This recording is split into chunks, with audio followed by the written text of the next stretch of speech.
telling you every time. Every time. The hero music. That's right. Hello, Internet. How are you? Tim is popping in here, in and out a little bit. He's trying to get his internet working. But welcome to the Silverline show on Tuesday. That's all I got. We're done. Bye, guys. And of course, I'm Ron Fortier, as ever, the old guy. Yes. With us, with me, with Tim. Tim's in. He's working on it. Ron Fortier, writer extraordinaire, and I'm gonna have Tim have to fix the Facebook one. And I'm Jose Fuentes, slinger of inks and pencils too, penciler of obsoletes and all around, evidently new poultry farmer in my homestead. So, all right, Ron, how was your week? So far, so good. Things are going all right. I'm trying to think. Went to the theater last week to see that new film on William Shakespeare. I don't know if you heard anything about this thing. It's called Hamnet. Oh, I have seen like something about it. I haven't seen it. Yeah, it's really, really good.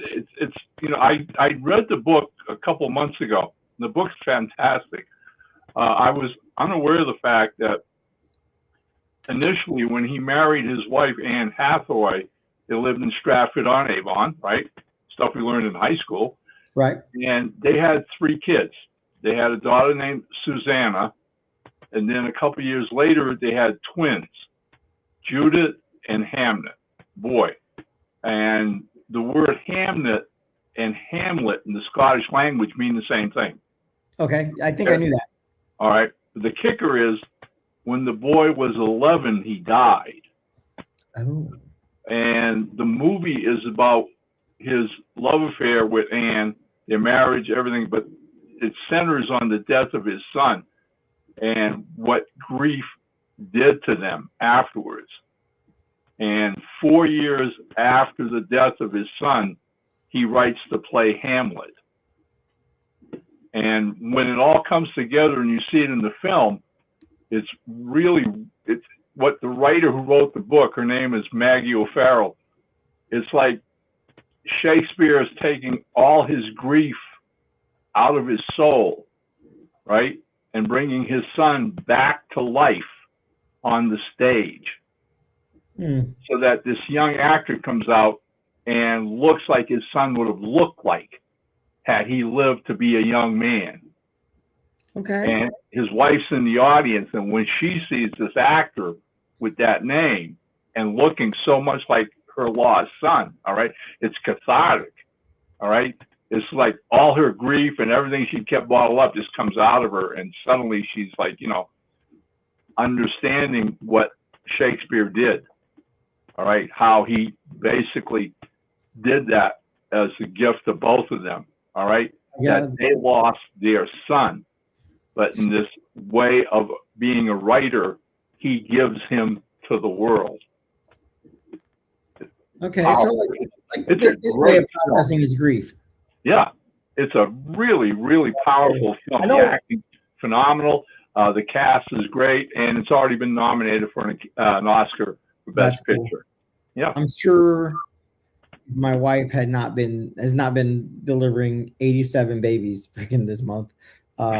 She probably would have already told me we want to go see it. So, anything that has to deal, with Shakespeare or classic theater, always like an interest for my wife. Like even with my daughters, my 18-year-old daughter in college and whatnot, she's going to college for, pre-med and theater. Right. And my 16-year-old is in theater in school, and they are like learning just the different aspects of theater, from like everything from like Shakespeare stuff, everything to that, to like musicals, to, you know what I mean? Just so much. Like, and my wife's right in there with them. She's like, oh man, like I love this. Like, oh, Shakespeare is blah, blah, blah. Like, and she can rattle off all kinds of like trivia information about Shakespeare. And she's like, right? And I'm like, I look Captain America.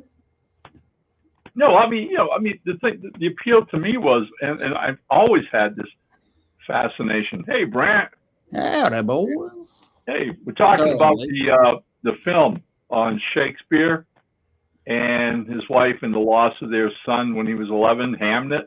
Yeah. And I've always been fascinated by books or movies that deal with real life writers, and their life experiences and whatever. And I really recommend both the book by Maggie O'Farrell, definitely, and the movie adaptation. The producers were really smart in getting her to co-write the screenplay so that she keeps a lot of the essence of what's in the story and why she wrote it.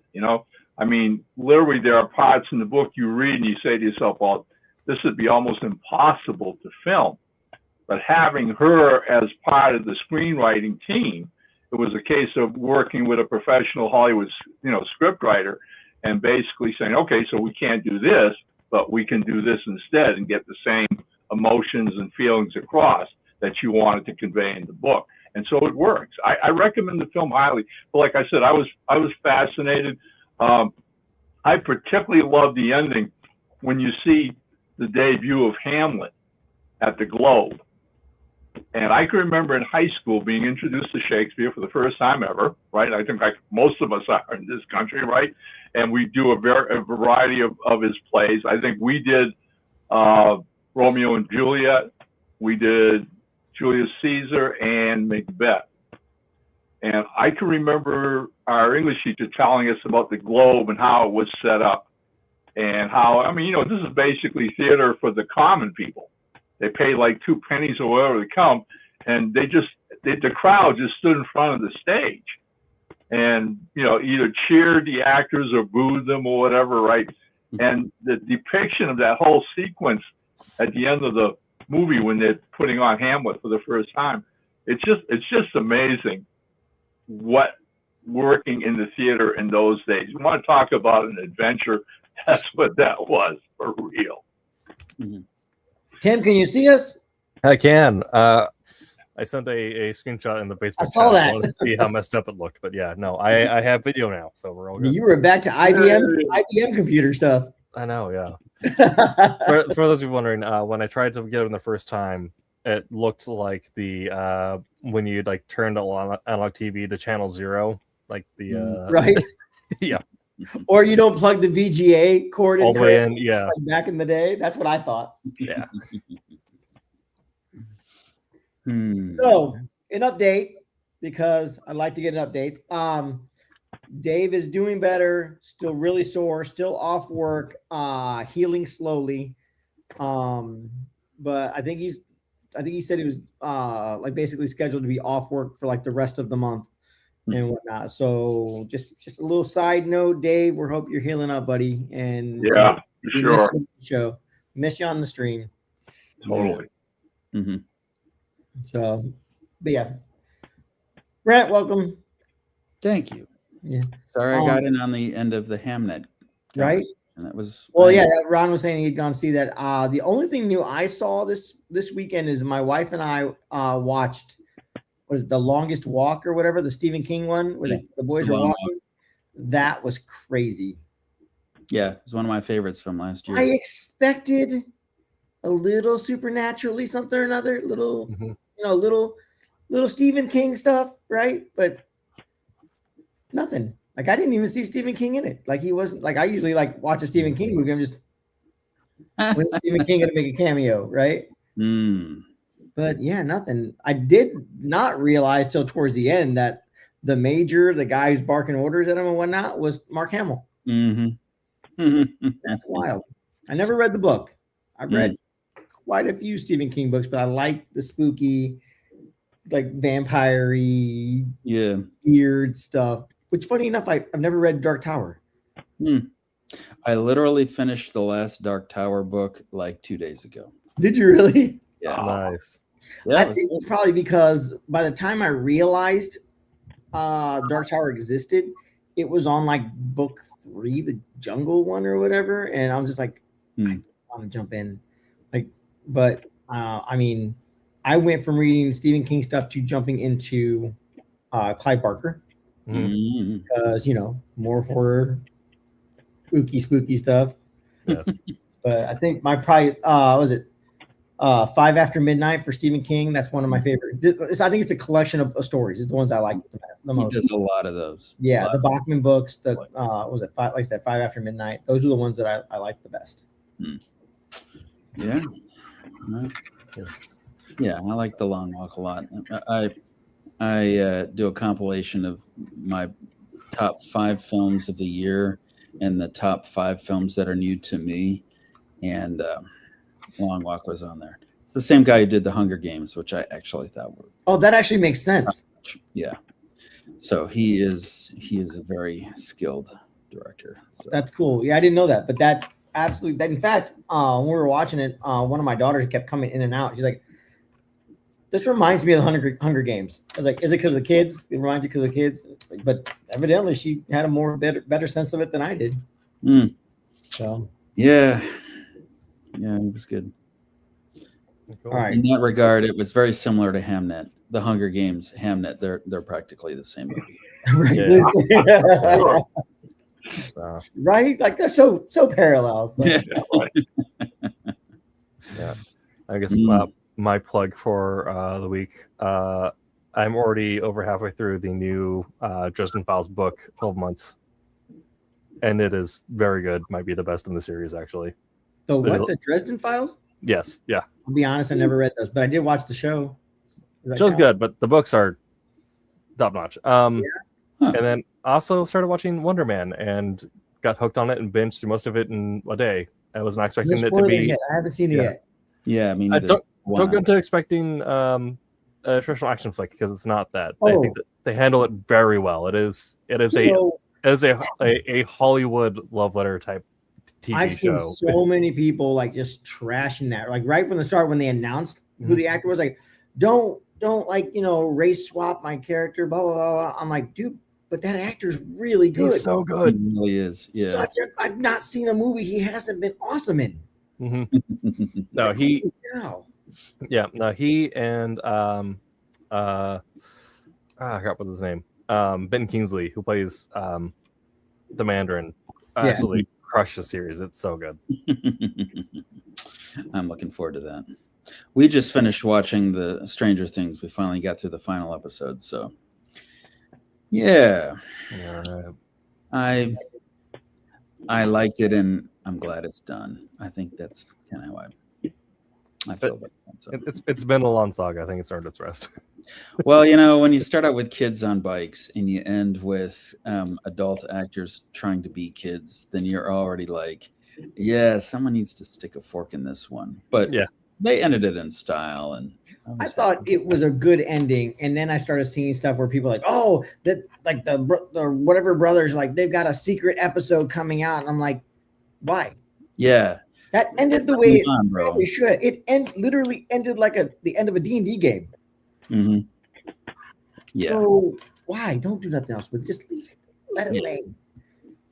I mean, that's whenever I see someone trying to really milk a franchise, it feels like they have lost their confidence in their own ability to tell good stories. Like, those guys, they came, they did the best they could, but they came out swinging and they ended on top.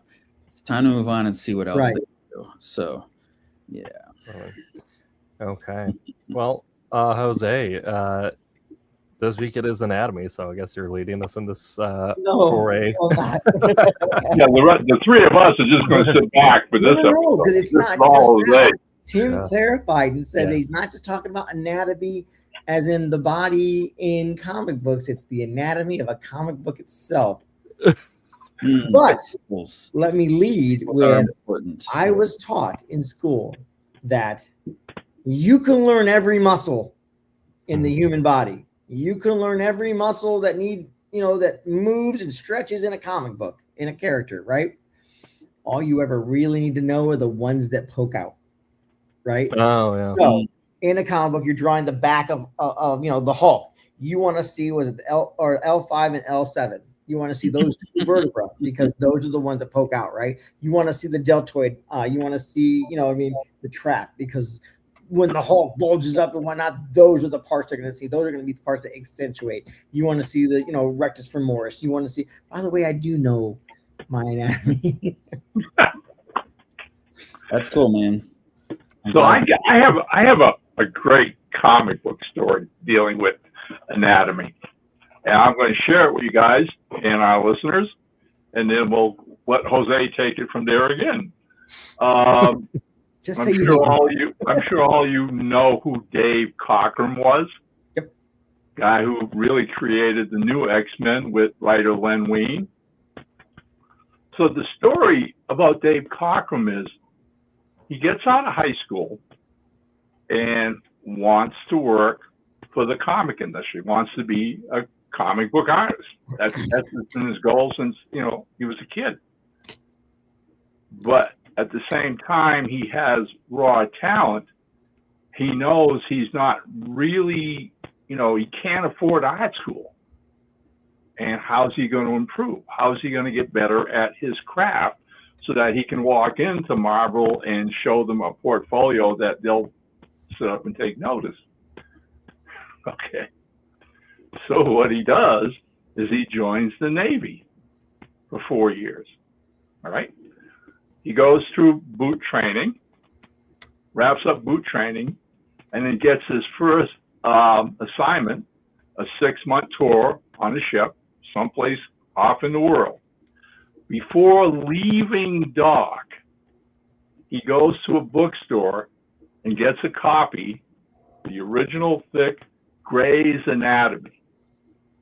Then he gets tons of sketch pads, pencils, and papers. And off he goes on his 6-month tour. First one, okay?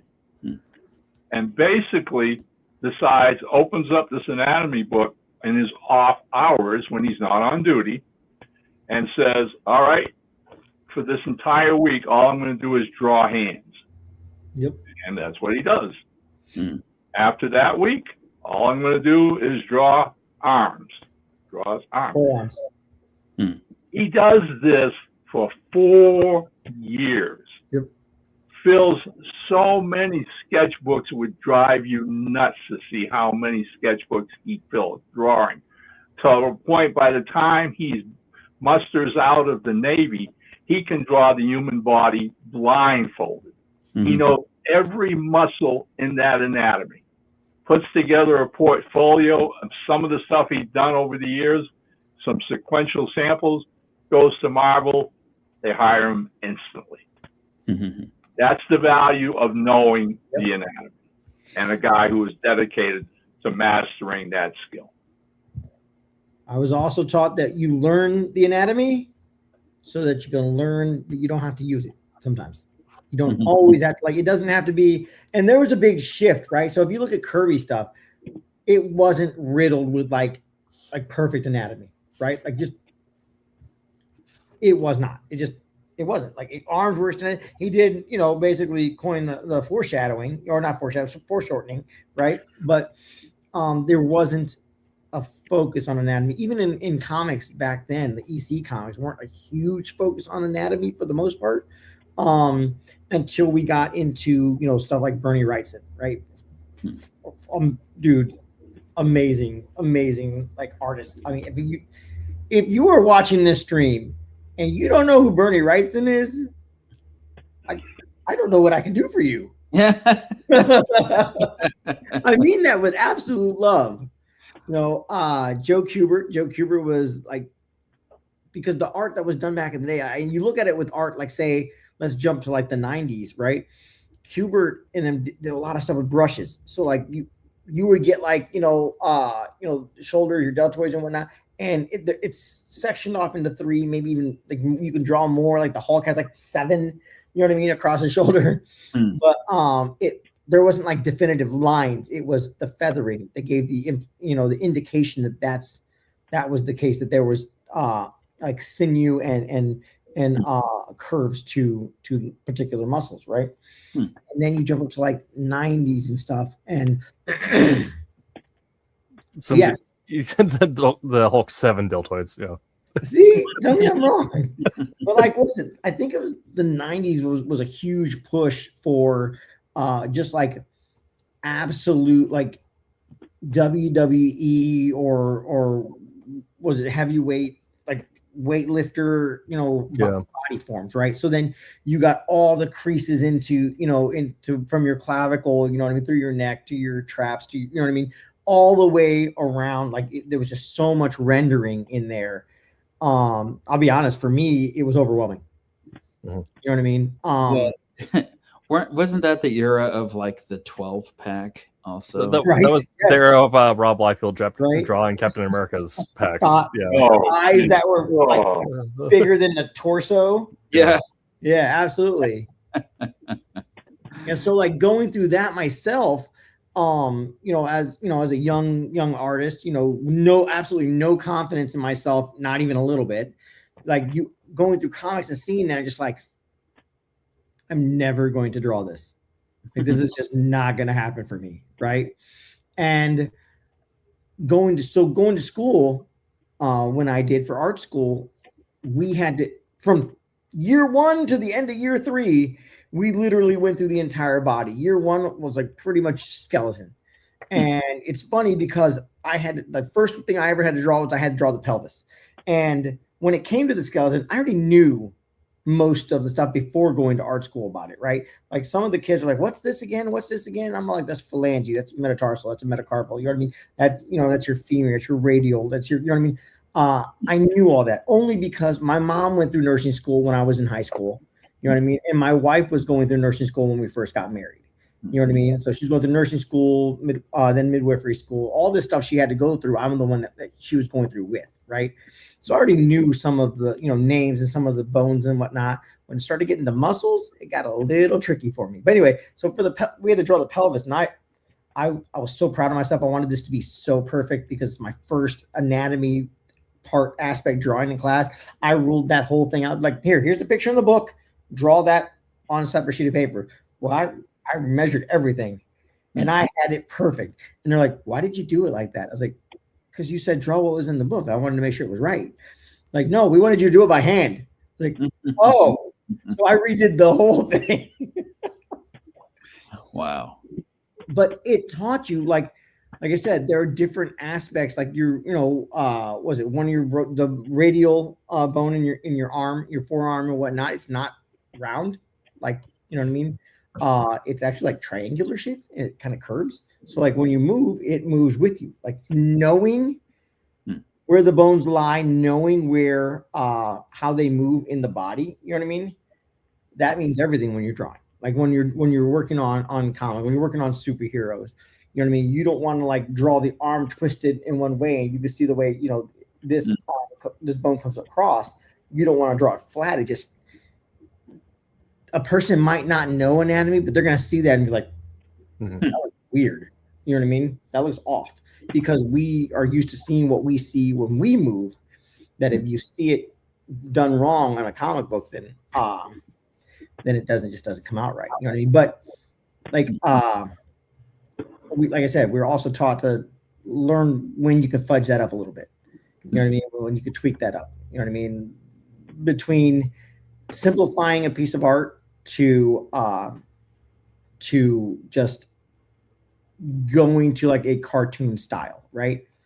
That's a shift too, because if you look at cartoons, they're not really, obviously not realistic. I mean, even Popeye, come on, Popeye's like strongest sailor in the whole wide world, right? After he eats his spinach. And nobody has forearms like Popeye, but his arm still moves the way you look at when they do the drawings. Like his arm and forearm still move the way they're supposed to move. Yeah, and that's like even with like finding ways to fudge it in your style. It's still like I find it's still informed by a proportion. Like there's still like a sense of, even though like some like you'll exaggerate one or two elements, but like kind of like how I talked about in writing, you have the triangle of weird. You can make something super weird, but keep other parts grounded, sort of. You don't lose the audience. I think the same thing can apply visually, because if you don't want to have a non-Euclidean character.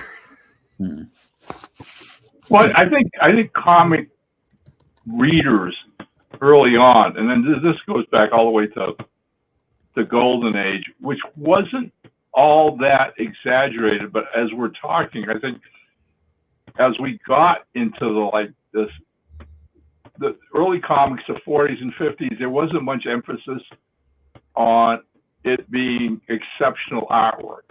It was pretty much yeoman work. You got a script, you drew, and nobody was overly excited about how well the pictures looked or whatever. It was like, it was a production line. Those early days in New York, right? For the big houses was, hey, you produce a 24-page comic book in one day because you had a bullpen and you had somebody write a script and give it to somebody who does pencils, somebody does inks. So the art was, the word I use most of the time when I look at classic 40s and early 50s, especially 50s art, is static. It was just pictures. It was just serviceable pictures to tell a story and get a comic book out there in the market.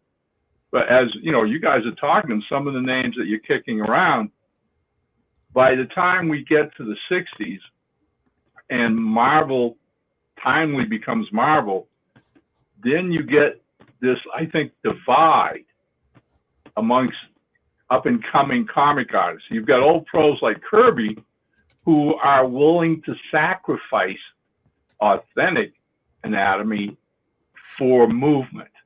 Right. Right? Okay? Kirby's all about the kinetic panel to panel. Let's jump. Okay? I mean, he's the first artist who's drawing figures that literally, come out of the panels, that cross the gutters from one panel to the other. Kirby, and as we know from a lot of his biographies, was mesmerized by movies. And that's what he wanted to bring into comics. He wanted that feeling of coming right off the panel of the page at the reader. So he's willing to exaggerate his figures to that degree. And then you had people like Gil Kane. Gil Kane, I think, is one of the top masters of motion when it came to drawing bodies, running, jumping, doing all those. His early Green Lantern was phenomenal work. He did a series called Captain Action. And then you want to talk about exaggeration and movement. Nobody did that better than Steve Ditko. Ditko's Spider-Man. Holy smokes. I mean, you have the basic anatomy of this kid, but what he does with that body, and you buy it. You just accept the illusion because he's swinging on a spider web. He's like flying through the air like that, right? But then again, let's keep in mind, now we're going to people like Neil Adams, Joe Kubert, Russ Heath, and suddenly you got these guys who really know how to draw pretty pictures.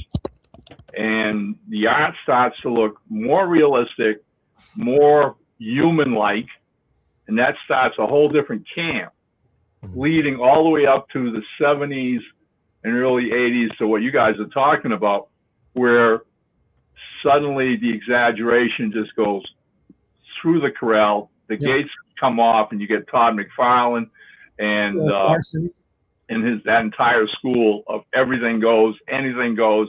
This is comics. The wilder and crazier we can make these bodies, the more the fans are going to eat it up. And for a while, I think that worked. I think they had an audience. They were like rock stars in the comic book field. But I think we're slowly getting back to that post Jim Aparo, George Perez, Neil Adams school of, all right, let's start toning it down a little bit more. Okay, it's okay to have action and adventure with these bodies. But again, let's get back to real anatomy and show what real artists can do with storytelling. Yeah. And that's been that curve. It's like any kind of fad and any kind of medium. Ultimately, we're going to stick around for, hopefully maybe in the next 4 or 5 years with realistic looking anatomy and art until some kid out there right now, as we're making this video, is coming out of high school with a unique style of portraying the body that we've never seen before. And 4 or 5 years will wow the comic industry and we'll go off to the exaggeration school again. Yeah. I think kind of that change you're talking about there, Ron. I think it's already kind of been in place with the indies because the indies have always been very accepting of understanding that it doesn't necessarily need to match like a certain like description, right? It just needs to have good style. It needs to have good taste to it, and you can kind of do whatever you want as long as it's understands the basics of proportion, is informed by the sense that looks good to the eye. But as long as the style is there, it doesn't matter what that style is, as long as it's present and cohesive. But I think they really kind of got that shift, kind of got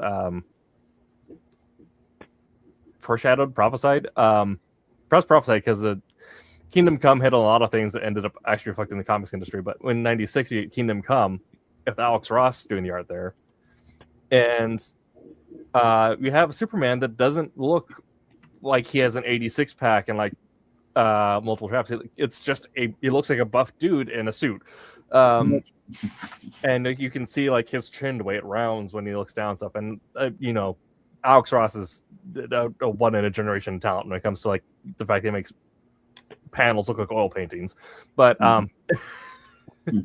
but that kind of the style being present there, but then also just conveying more realistic body shapes through that style made that such a visually iconic book. Oh, agreed. I mean, Ross's work is beautiful. And I think your description of how he does Superman is an apt one, because what Ross is capable of doing, and man, I tell you, I can only describe this as comic book magic for real guys, okay, is that he doesn't use exaggeration, but somehow in his realism, he seems to exude the power that's in the character. So that when you look at his Superman, you can say, okay, yeah, he's a buff guy, all right. But there's also this aura of vitality that comes across from the way he does his anatomy. That if this guy walked into a room, everybody would stop and take notice. Boom, okay. And you don't teach that. I mean, that's just a gift that Ross has, of being able to realistically portray the human body and imbue in it whatever the characteristics the story requires. He can make a person look heroic and noble just by the way he draws him. At the same time, make him look like Lex Luthor or the Joker and be menacing and nefarious and whatever. And it's all done using the way he does the body and how he draws it. Yeah. And he's one in a generation. I would say, I think we would all say like Ross is very. You could probably take a ruler to his when he draws muscles, when he draws stuff, and like say, yep, like that's he got all the proportions correctly, right? And in doing in having that style and having that training and whatnot, you was like, that's a good story. Like, man, like his artwork just makes that story like pop and fly. On the other side of that, right? Other side of that coin, we got like Bill Sienkiewicz. Right? Yeah. Where it doesn't look like there was a single bit of anatomy used. You know what I mean? Like you just look at it like, okay, there's an arm, but it's the art style and that he puts into it, like his own training and whatnot. It tells such a story. Like just look at the New Mutants Demon Bears covers, just the covers. You know what I mean? Any cover he works on.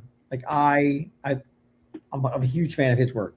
Like Alex Ross, I can look at that and I could probably create my own anatomy class just from looking at his work, right? Just like, oh man, that's okay. That's the way the muscle goes. I'm like, you can bank on the fact that it's probably absolutely accurate. You know what I mean? Yeah. Bill Sienkiewicz, not so much, but man, it's a dynamic art style. Yeah. I mean, that's another lesson in knowing how to draw, because he's got artwork. Like he's got stuff where he knows how to draw anatomy, but he doesn't. And the way he draws like different covers and art and whatnot for for pages and stuff, like it's his fudging of the rules, his fudging of anatomy is what makes his stories like more gritty, more, to me anyway, more gritty, more down to earth, more, something. It was definitely more of an interest for me than Alex Ross was growing up. Yeah. I mean, but it also kind of encapsulates one of the great things about the comics medium is, I mean, can you imagine if Claremont worked with Bill, rather Alex Ross to do New Mutants? It would be a completely different book. Oh, absolutely. Bill Sienkiewicz captured a kind of a horror element that really left some people cold, but other people just ate it up because it was something they'd never seen before. Right. But it wasn't just a new thing. It was a great style that worked well with the writer and the times, and it was just kind of a perfect storm of talent, frankly. I mean, I love the Kingdom Come story that Mark Waid with Alex Ross. And again, it would be hard to imagine any other artist doing it. Just the fact that they caught lightning in a bottle was amazing. Captain Marvel, who is Shazam now, Captain Marvel taking out Superman with one word, 5 times? Yeah. They were flying through the air, and in order to stop Superman, Captain Marvel is holding on to Superman, just goes, Shazam! Shazam! Just keeps nailing him with lightning until he beats Superman. That's how he beats Superman. Yeah.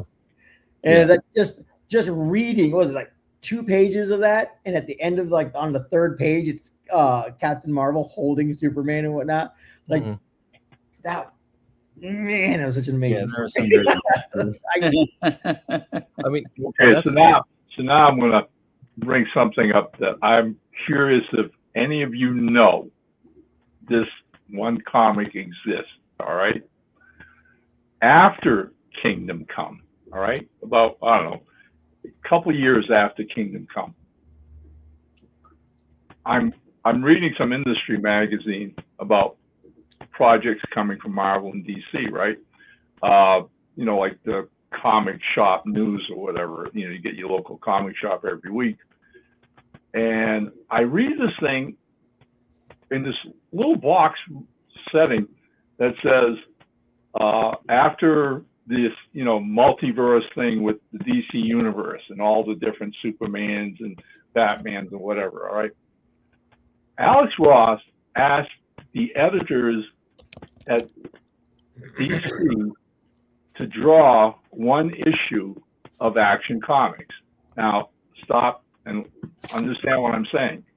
He asked to draw it like everybody else does, to pencil it and to ink it. He had never, ever done that before. He, to the best of my knowledge, has never done it since. Now, I read this thing and I went, you gotta be kidding me, all right? Why DC didn't splash this all over the world, I have no clue. But I ran to my comic shop and I said, Action Comics so-and-so, I wanted my pull box. I wasn't getting Action at that time, didn't matter, okay? I wanted to see if this was a fact. Sure enough, a couple months later, go get my comics, my weekly comics. Here's that Action Comics, right? Get home, open up, look at the credits. Alex Ross, pencil and inks. It's the only comic book he has ever done in the traditional style. That's wild. It's absolutely gorgeous. I've never seen it. No, most people don't even know it exists. It blows my mind that DC didn't make a big deal out of this thing. All right, but it's out there. Check out the back. The back issue bins for Action Comics. All right, I would say late '90s. All right, but it's there. And it's a unique item for a comic collector. Trust me, mine's stored away very safely. Okay. But it was a case of, holy smokes, he can do it. He can draw without using the paints or the watercolors or anything else like that. And that's the thing, because that's what we're talking about here, is that if the artist who wants to be successful should initially learn the basics of good artwork, right? Anatomy and everything we're talking about, And then if you want to go off and become a stylist and develop your own style like Sienkiewicz and all the others, then go for it. But you can't do that unless you know the basics, unless you can draw the basics and get away with it. That's what I tell people. Yeah, we're talking about Sienkiewicz, and my mind just immediately went to Picasso. All right, most people see Picasso as Cubism, and that's all they see.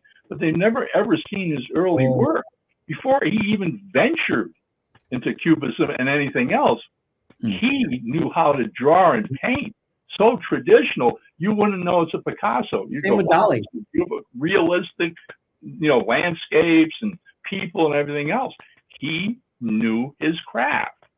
Once he did that, then let's explore. Let's go out and see what boundaries we can break.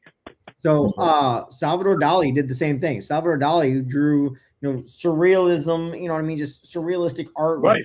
The classic everybody knows, dripping, the dripping clocks and whatnot, But before he developed, drawing or painting and whatnot, surrealist style, he did traditional painting. He did traditional oil paints. He did traditional artwork, like full figure everything. You know what I mean? Like, right. You start off, and like I tell people when I go to shows, I'm like, I'm not the end all be all, obviously. I don't know everything, but the one thing I share that I'm taught is like, learn your basics. You know what I mean? I had a friend of mine, in fact, his son messages me every so often. He's like, hey, I want to get back into artwork. Like, what are your suggestions? Like, learn anatomy. You know what I mean? Learn how to draw. Like, you want to draw a head, learn how to draw a head. Or, if there's not classes you want to take on it, there's tons of stuff on YouTube. Go to YouTube. YouTube's got like how to draw a head. And like, and if you're more into like reading a book about it, like learning from a book, then any book like done by Andrew Loomis. You know what I mean? Yeah, definitely. Like, when I taught my daughter, like my daughter draws in her own manga, anime style, and that's her own thing. But I taught her basics. I was like, listen, you will draw this way first. Do anything you want after that, but this way first, because I'm guarantee you, like drawing a Loomis head, how to do in 3/4, do profile. You know what I mean? You're going to be such a better artist in the style that you want to draw. If because you want to draw in an Eastern style, you're going to be better at an Eastern style if you learn the Western fundamentals first. Right.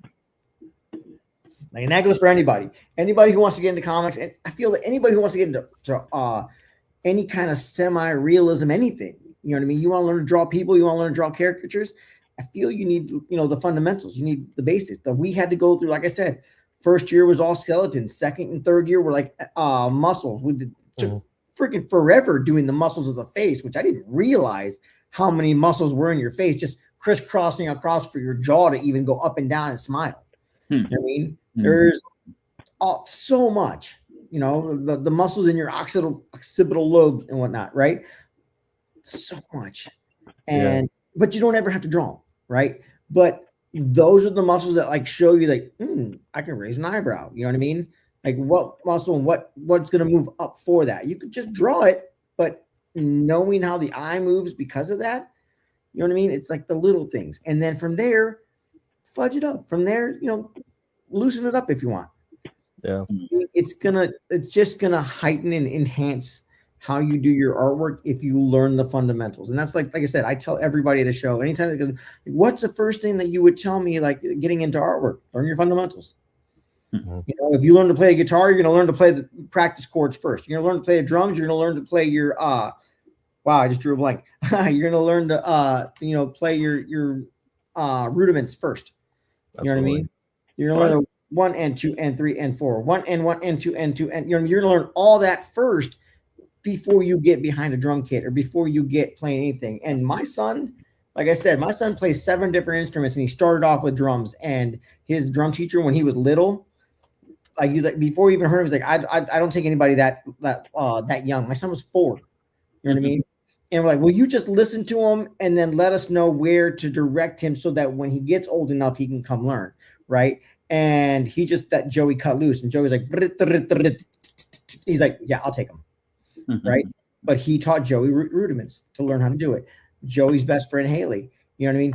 she is a Tambala player and she's amazing, right? And even now, they've been out of school, 2 years now? They've been out of high school, and Haley still does her rudiments, still does her practices, and she started recording them on Instagram, doing it so she can make herself accountable to keep doing it. You know what I mean? So even if you've been at it forever, even if like you can draw Thor in your sleep, you still want to go through all the fundamentals. You know what I mean? Mm-hmm. Like I said, what did you say? Dave Cochran did, this week I'm going to draw hands. I did it for a year. I'm still not that good, but I did it for a year. You know what I mean? Just every warm-up drawing I did was hands. And then, just you work your way through. I still have every piece of paper I drew anatomy in school. I should have grabbed it, and I didn't even think about it because I didn't think about our subject till I got to my computer. Yeah. Well, I mean, again, what we're talking about is like, if you're lucky enough to have been, gifted with a talent, that's great. But then you have to work it. Right. Right. If you don't, it's not going to do anything for you. It's going to lay fallow in you. All right. It'll reach a certain level and that's it. But if you've got a genuine talent, regardless for what your gift is, all right, then it behooves you to work it. Yeah. Constantly work it to make it sharper, better. And guess what? It'll grow. All right. I mean, let's get agricultural here. Okay. It's like a seed. The gift that you have implanted in your soul is a seed, but you got to water it. You got to nurture it. You got to give it sunlight. Yep. All right. And all those kind of things. Well, that's what hard work is to that. It's making it better. It's realizing it, and it will grow. It'll get better and better and better as long as you keep working it. I mean, I get a kick out of watching, pro baseball players before any kind of a game. You can always tell the players who understand that philosophy about getting better all the time, because they're the ones who before a game will literally go out and take batting practice or ground ball practice or whatever, the fundamentals they were taught when they were in Little League. Yep. And they're still doing them because guess what? They know they can keep getting better, especially when they start reaching those levels of going to the minors and then to the big league. You're not going to stay there unless you work that talent. Right. We had a question in the chat. Did we pop it up? Yeah. George Bridgman actually has some really good books as well. I grew up, going through the Loomis books, like Andrew Loomis's stuff. But I've seen George Bridgman's books on Amazon. I don't see a problem with him. He does a lot of stuff. I think a lot of it's charcoal drawings or graphite drawings and whatnot in regards to gestures and figure drawings. One of the hardest classes I felt I had, not because it was hard to draw, but I had to get into the mindset of doing it, was my figure drawing class, right? Because I'll be honest, my figure drawing class had me drawing like this.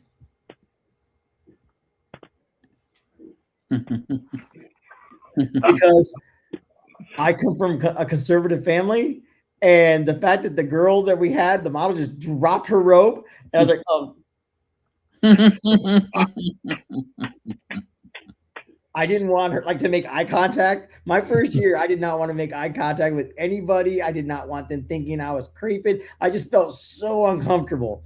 But by my third year, you're just like, you don't see the person at that point. You know what I mean? Yes, obviously it's a person there, but you see the shape. The arm goes this way. The arm is this way.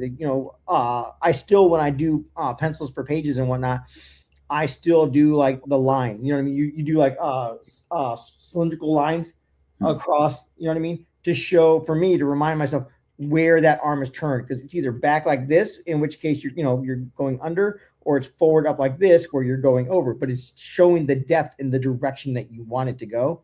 And I still do that in my drawings because of figure drawing class. Yeah. I just found out that one of my favorite artists I talked about a few times, Rocky Kim, has an anatomy book out, which you can get. Tim's like, Amazon purchase? Exactly. But yes, something else I wanted to ask you about, Jose, or give you room to speak on. Fellow Silverliner and also working on Soul Ascent with me, artist Alex Gallimore. One of the things that he's talked about before is when you're just starting out, don't just get hard stuck like focusing on learning the anatomy, but also learn shapes and understand Yes. shapes, and then anatomy is then how those shapes interact. What are your thoughts on the intersection of shape and anatomy and beginning artists? Are you talking specifically about a figure, or are you talking about like everything in like said panel? Well, let's start with just a figure, and then we'll expand up there. Yeah. The shape would be the same thing as I was doing with the lines and whatnot. I'm giving shape and angle. Like I said, depending on how your arm is positioned or how your leg is positioned, like flash running and whatnot, your shape and your angles are going to be different. You know what I mean? And you want to convey that. Does that make sense? Mm-hmm. And I think it's important. Like I want to make sure that if I can see that a figure is pulling away from the panel, you know what I mean, and or at least parts of them, you know what I mean, like the Kirby foreshortening, you know what I mean, all the way across the panel. I want to make sure that that's conveyed, and you use shapes for that. Like you can use the cylinders for that. The cylinders, they work. Like, you know what I mean. I've seen a lot of people do it that way. You know what I mean. I've been watching a lot of people on whatnot.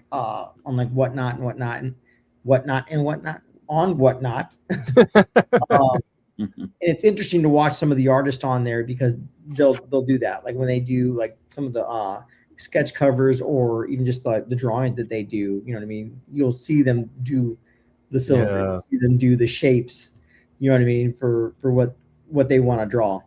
I do it, but it's not nearly as clean cut. I get that, yeah.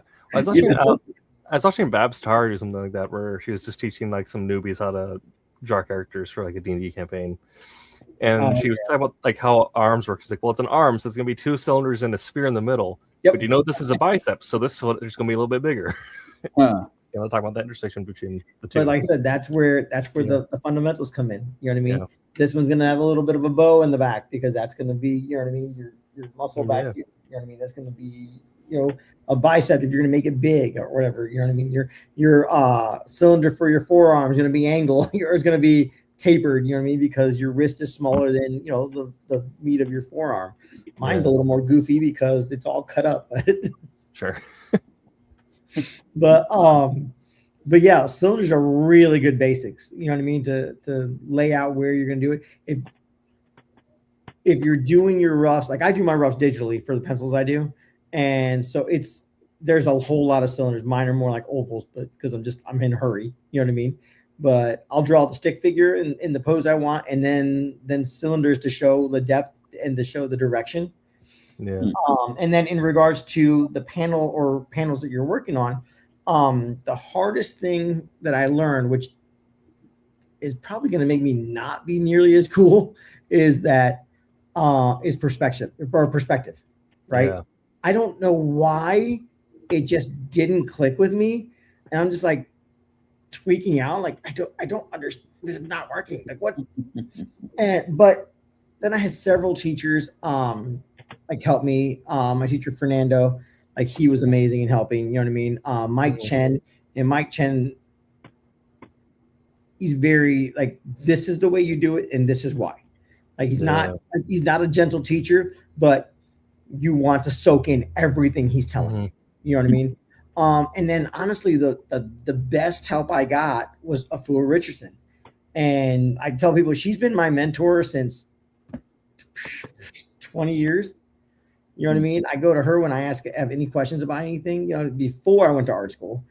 And she's the one that taught me how to digitally ink over AOL Instant Messenger. And I know I just dated myself, but she would send me screenshots of her working in Illustrator on how to ink. You know what I mean? So, but I went to New York City Comic Con my first year of school, and I was telling her I was having trouble with perspective. It just wasn't making sense to me. Like, how do you put things in perspective in a room? I just didn't understand. And she's like, well, here's what I do. Like, I'll draw the floor plan of the room, right? Like flat. It's like bed over here, dresser right here, and then take that and just kind of mentally or even on a piece of paper, like square it out and then turn it. And now I know here is the dresser, here is the bed behind it. I was like, that's amazing. And then from that point, you put the perspective grid in. You know what I mean? That by that point, you can see your perspective grid and your vanishing points. You know what I mean? And then how to build everything into that room.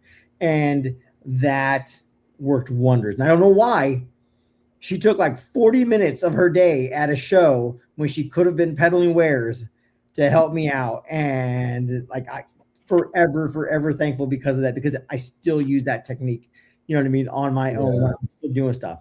You know what I mean? I still will lay, if I know something needs to be a certain way, I will lay it out and then I'll put it in my, or take a picture of it, put it in my computer, and then I'll angle it and turn it so that it fits in the perspective grid so I know where everything is. Yeah. And it's just such an amazing, like, help kind of loophole, not really, but like anything, like then and then it's funny because a friend of mine had asked me about, hey, Jose, how do you get stuff in perspective? Like, I'm trying to put draw this alley in a sequential panel, and I need to make the people in there, and it's just not coming out right. And so I was like, did you draw your perspective grid? He's like, well, not really. I kind of just put a few lines here and there. I was like, no. I take the Arthur Adams like logic on perspective. You guys ever seen Arthur Adams process photos and whatnot? That dude loves his perspective lines. It is you know what I mean? The whole page or for the whole panel, like every line he fills in. And so I did that digitally. I took his picture, I put it in there, and I drew all the perspective lines. And then I started laying out the people. Like if you notice everybody's foot is on the same plane for the most part, just back further. And when you take that back further, the head goes back further too. Everyone, if you notice, all the heads are the same, like basically, you know what I mean? And he's like, holy crap, that makes perfect sense. I was like, I'm really glad because it sure didn't for me my first year. Right. Yeah. But now I can actually do it. Now I can lay everything out and whatnot. And but again, as I've been saying this entire show, practice, like get your fundamentals. The fundamentals are so important. You know what I mean? Anatomy is so important. I don't even put friggin' abs anymore. You know what I mean? Like I'll give the indication of it on certain things, but it's not that big a deal to me. But doing arms, you kind of have to like be a little specific on arms, unless you're just gonna make big old like Bluto arms from friggin' Popeye. Yeah, maybe myself. Yeah, I mean, say if you want to make someone look super muscular, and also you want to really show off your chops as an artist, like muscular backs are 100%. Oh, dude. Yeah. But I want to ask you one last question because we're coming up on our end here, and I did talk about how last week we also talked about why it's important for writers to also have an understanding of anatomy, but we're kind of come to the end. So Jose, have you ever gotten any like thumbnails or panel descriptions where your immediate thought was, this guy doesn't know how knees work? I have gotten pages to ink that I'm just like,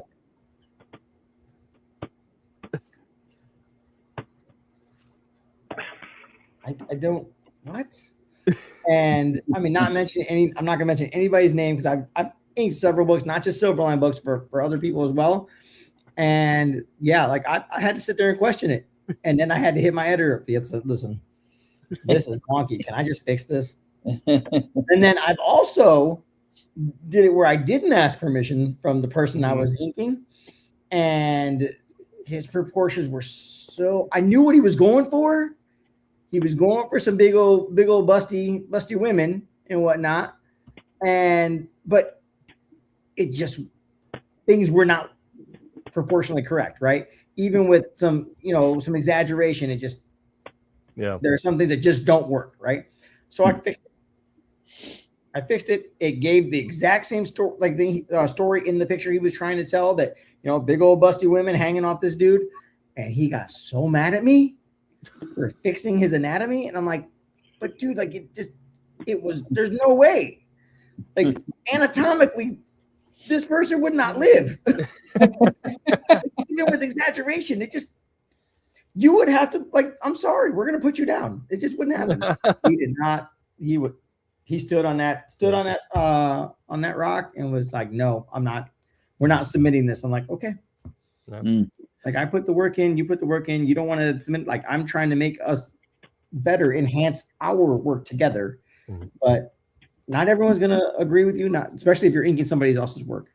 Not everyone's gonna be happy with what you do. That's why I ask first now. Right. That's and one last note I'll give is if you're a writer, especially if you're working in like the martial arts area or any type of like, if like the characters in your universe have like power sets that deal with like super strength or whatever, and you're doing a lot of punching, kicking, whatever, get a basic understanding of how the body flows, because also when you're blocking out those fight scenes, that's going to give you a better idea of what looks good together and what actually like will carry impact. And yeah, if you're specific, and just from my point of view, if you're writing a story and specifically the art, the character practices this particular style of martial arts, then when you write it out, I think you should be specific too, or at least leave it up to the artist. Like, listen, he is practicing Wing Chun martial arts, like, and so the moves need to be Wing Chun style moves, not just whatever you think looks cool, but it needs to be. And I think I just drew a blank. Sifu's book. Yes. Yeah. Like he was very adamant about how he wanted the martial arts moves in the book to be exactly the way, like the katas that you go through and whatnot, and the moves to be exactly the way the martial arts performed them. Yeah. And my friend Nick did the same thing with a short story he did. It was a story where there was this lady, I think it was like set in World War II, and one of the Filipino islands her village was on.